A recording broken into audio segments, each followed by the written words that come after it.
नमस्कार। आर्या श्रीमती दुलारी सिंह कॉलेज के YouTube channel पर आप सभी का स्वागत है।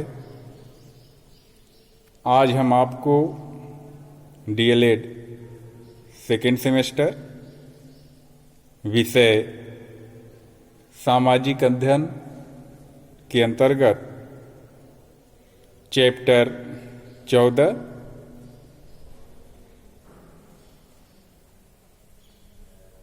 टॉपिक धरातल के रूप बदलने वाले कारक पर चर्चा करेंगे। जैसा कि आप सभी लोग यह जानते हैं कि पिछली वीडियो में पृथ्वी की संरचना आंतरिक परतें टॉपिक पे चर्चा किया था। आज उसी के आगे का हमारा चैप्टर है और आइए शुरू करते हैं आज का टॉपिक। धरातल के रूप बदलने वाले कारक।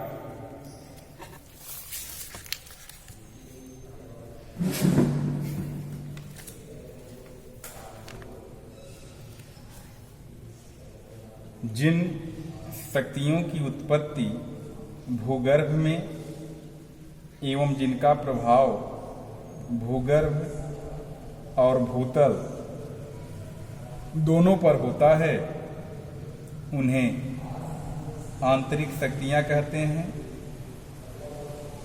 मोटे तौर पर आंतरिक शक्तियों एवं आंतरिक प्रक्रियाओं पर निम्न प्रकार से वर्गीकृत किया जा सकता है। आंतरिक शक्तियां एवं आंतरिक जो प्रक्रियाएं हैं सार्वभौमिक या पटल निरूपण शक्तियां, आकस्मिक शक्तियां, महाद्वीपीय या लंबवत, बलनिक क्षैतिज या पर्वत निर्माणकारी, भूकंप, ज्वालामुखी, भूस्खलन। जैसा कि आप इस चार्ट में देख रहे हैं कि आंतरिक शक्तियां या प्रक्रियाएं किस प्रकार से होती हैं। दो भागों में सबसे पहले एक तरफ सार्वभौमिक या पटल विरूपण शक्तियां आती हैं और दूसरी तरफ आकस्मिक शक्तियां आती हैं। सार्वभौमिक या पटल विरूपण शक्तियों में दो भागों में बांटा गया है, महाद्वीपीय या लंबवत, बलनिक क्षैतिज या पर्वत निर्माणकारी। और आकस्मिक शक्तियों को तीन भागों में बांटा गया, भूकंप हो गया, ज्वालामुखी हो गया, भूस्खलन हो गया। फिर महाद्वीपीय या लंबवत को दो भागों में बांटा गया है, उन्मज्जन या उभार और निमज्जन या धसाव। फिर बलनिक क्षैतिज या पर्वत निर्माणकारी को दो भागों में बांट दिया गया है, तनाव व भूपटल पर दरारें, संपीड़न व बलन पड़ना। तनाव व भूपटल पर दरारों को दो भागों में बांटा गया, चटकना व दरार, अंशपड़न। और फिर संपीड़न बलन पड़ना। संपीड़न व बलन पड़ना को दो भागों में बांटा गया, विशाल मोड़ और बलन। अंश बलन को ये विविध प्रकार के भ्रंश हैं, विविध प्रकार के मोड़ बनते हैं विशाल मोड़ में। ये दो भागों में बांटा गया, सन्नति या उभार, अपनत या अवतलन। इस प्रकार से आप देखें आंतरिक शक्तियां या प्रक्रियाएं हैं।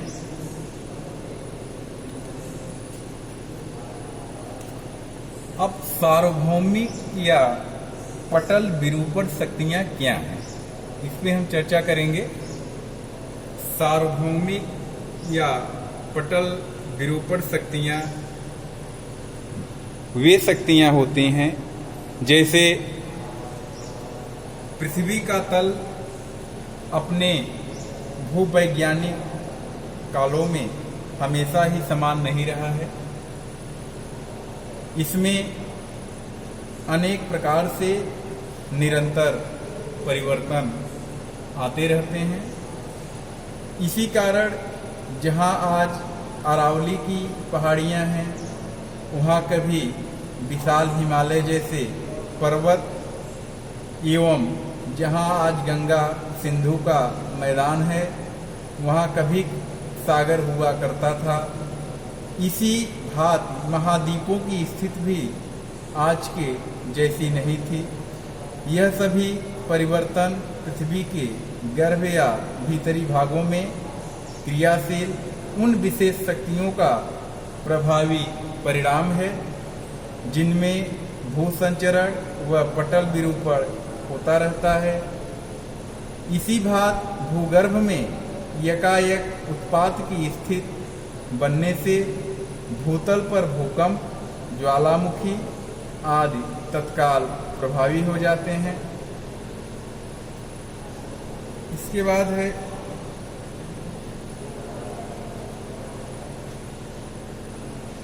आकस्मिक शक्तियां। आकस्मिक शक्तियों में आप देखेंगे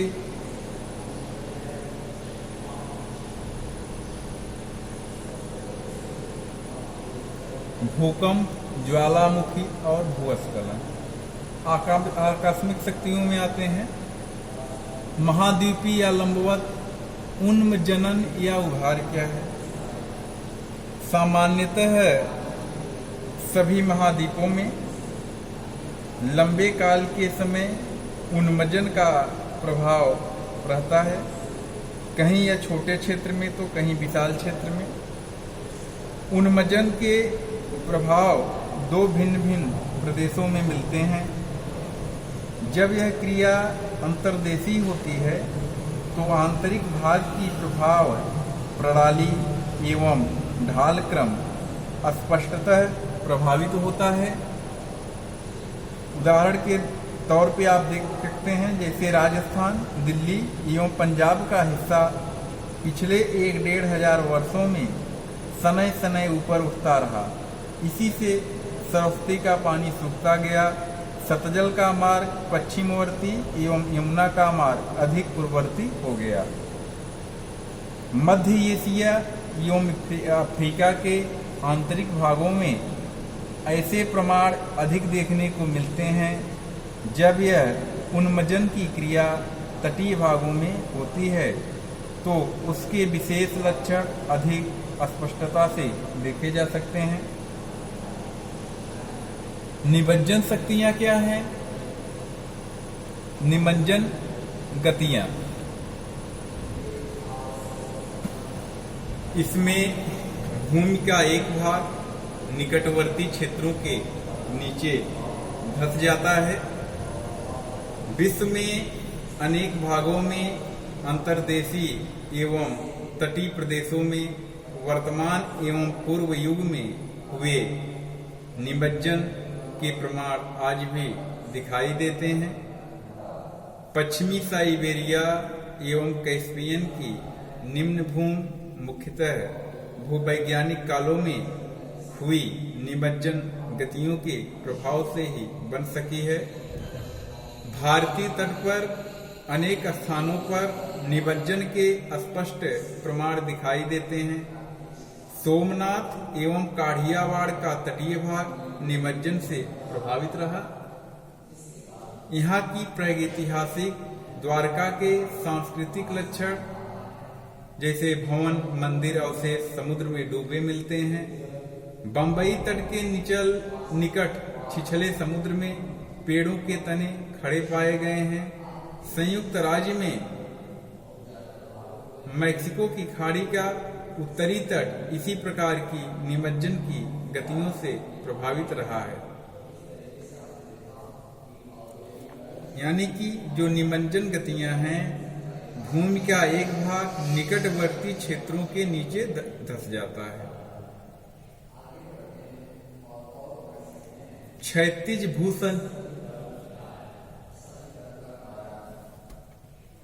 क्षैतिज भू संचलन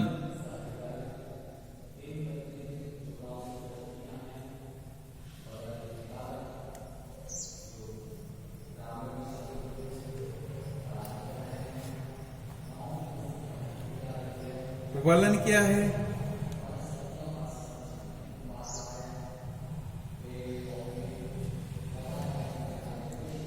फोल्डिंग।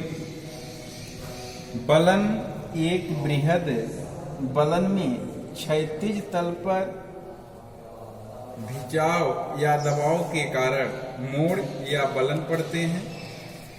इसमें उभार की अपनत एवं भीतरी निचले भाग को अभिनत कहा जाता है। वलन कई प्रकार के होते हैं। इनमें समान ढाल वाला या सुडौल वलन समान आकृति का होता है।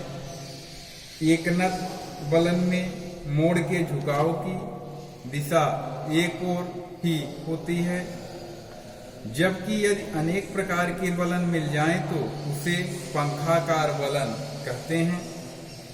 इसी प्रकार यदि संपीड़न इतना अधिक तीव्र हो कि वलन टूटकर एक दूसरे पर दोहरे हो जाएं तो उसे प्रतिवलन कहा जाता है। भ्रंश। भ्रंश क्या है?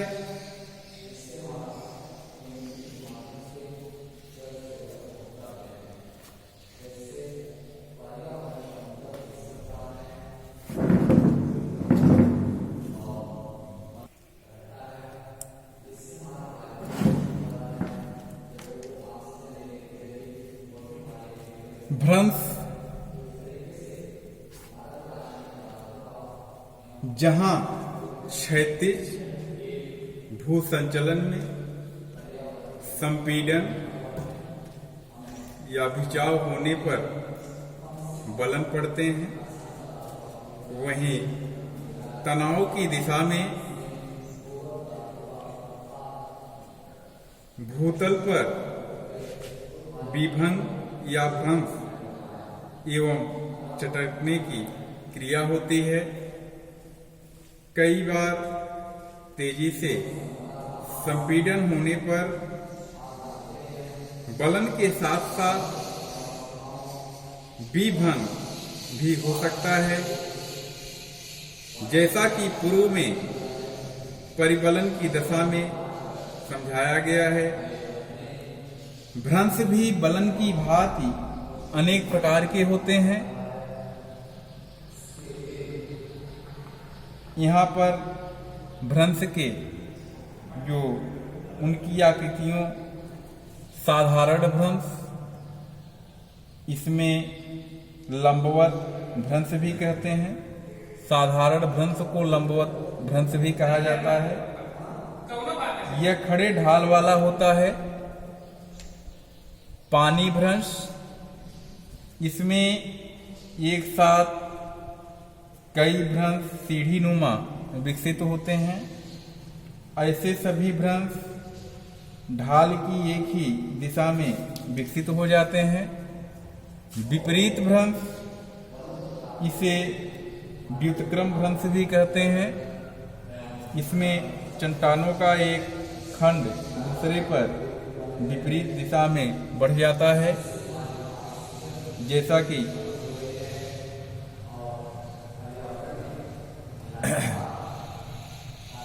चित्र में आपने देखा। समानांतर भ्रंश में दो भाग होते हैं। एक होता है रिफ्ट घाटी और दूसरा होता है ब्लॉक या खंड पर्वत। रिफ्ट घाटी क्या है? रिफ्ट वैली, इसे भ्रंश दरार घाटी भी कहते हैं।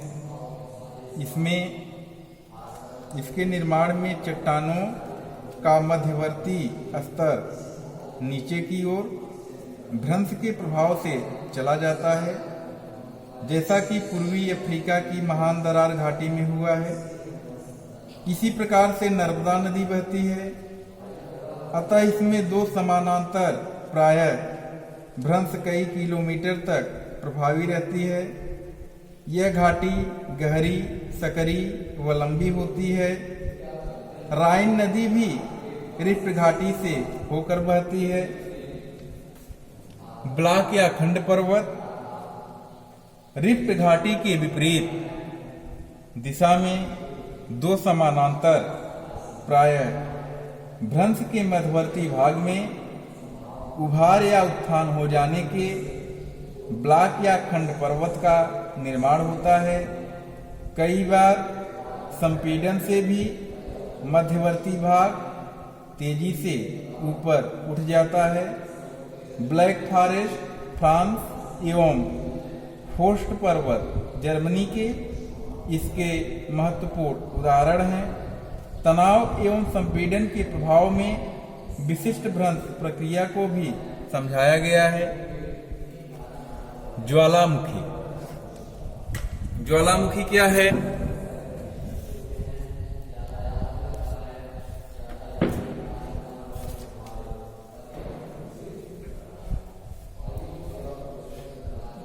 ज्वालामुखी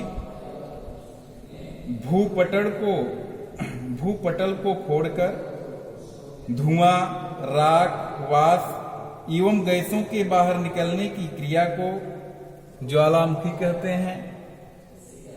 ज्वालामुखी एक शंक्वाकार पर्वत है जिसमें भूगर्भ से नली द्वारा उष्ण वाष्प गैसें, लावा तथा अन्य चट्टानी पदार्थों का प्रवाह धरातल पर होता है।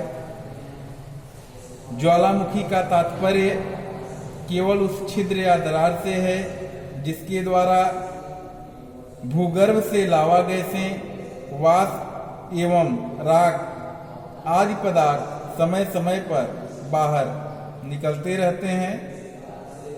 ज्वालामुखी उद्गार की नली को ज्वालामुखी नली और छिद्र या मुख को ज्वालामुखी या क्रेटर कहते हैं।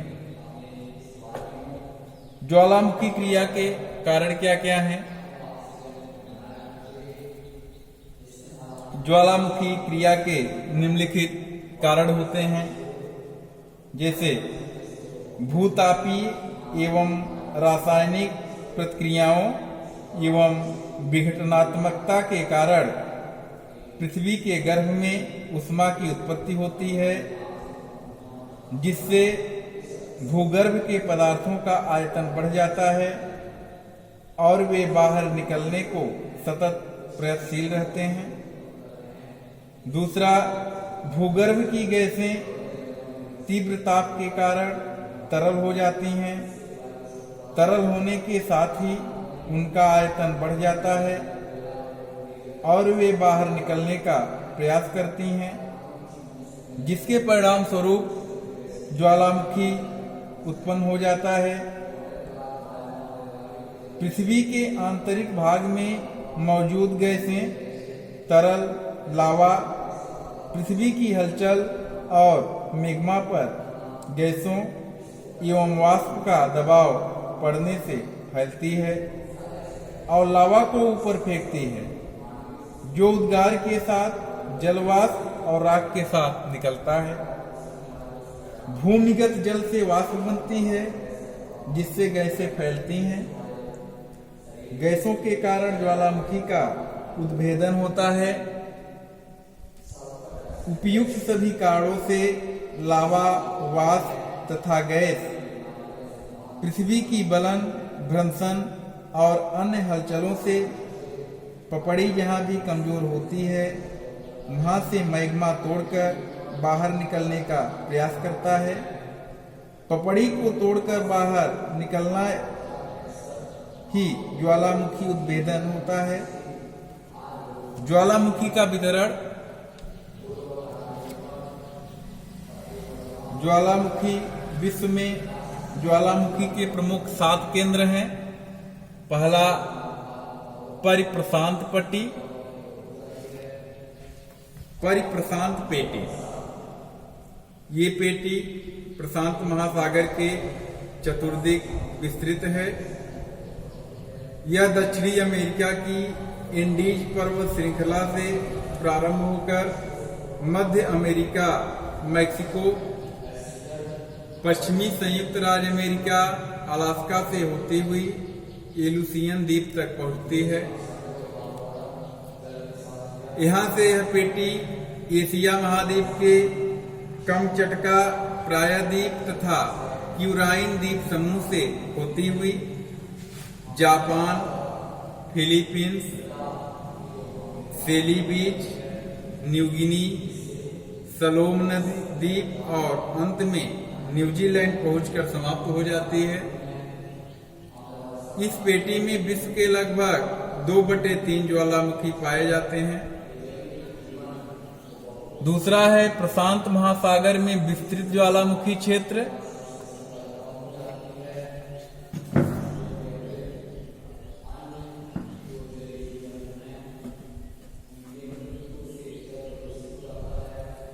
इसके अंतर्गत हवाई द्वीप समूह, ज्वान फनेन द्वीप आदि शामिल हैं। ये क्षेत्र प्रशांत महासागर के मध्य में स्थित हैं, जो प्लेटो के भीतरी भाग हैं।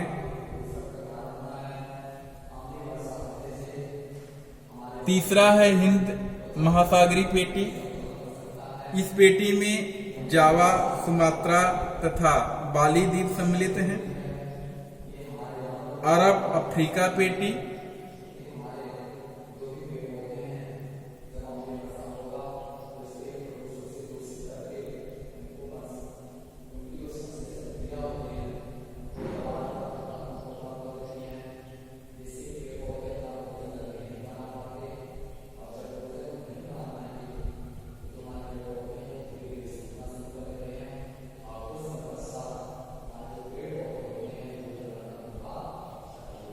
इस पेटी के अंतर्गत अरब, मालागासी तथा अफ्रीका की भ्रंश घाटियों के ज्वालामुखी सम्मिलित हैं। भूमध्य सागरीय पेटी, इस पेटी में भूमध्य सागर के तटीय क्षेत्र शामिल हैं। यूरेशिया में अरारत पर्वत, इटली, सिसिली एवं अटलांटिक महासागर के अरजोर्स तथा कनारी द्वीप के ज्वालामुखी इस पेटी में सम्मिलित हैं। पश्चिमी द्वीप समूह की पेटी,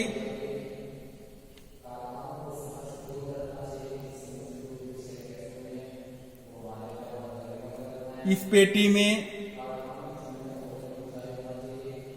पश्चिमी द्वीप समूह में होने वाली ज्वालामुखी क्रियाएं से संबंधित होती हैं। अन्य बिखरे हुए ज्वालामुखी क्षेत्र, इसके अंतर्गत आइसलैंड, अंटार्कटिक महाद्वीप, जर्मनी का एफिल क्षेत्र तथा पैराद्वीप आदि शामिल हैं। इस प्रकार से आपने देखा धरातल के रूप बदलने वाले कारक, जिसमें आपने आंतरिक शक्तियां या प्रक्रियाएं क्या हैं, सार्वभौमिक या पटल विरूपण शक्तियां क्या हैं, भ्रंश क्या है, ज्वालामुखी क्या है और ज्वालामुखी का वितरण क्या है। इस प्रकार से आज का टॉपिक अब यहीं पे समाप्त होता है। आप सभी इस वीडियो के माध्यम से पढ़ाए गए लेक्चर का नोट्स तैयार करें। आने वाले परीक्षाओं में इससे संबंधित बहुत सारे प्रश्न पूछे जाते हैं। मिलते हैं अगले वीडियो में, अगले नेक्स्ट और एक नए टॉपिक के साथ। तब तक के लिए नमस्कार, धन्यवाद।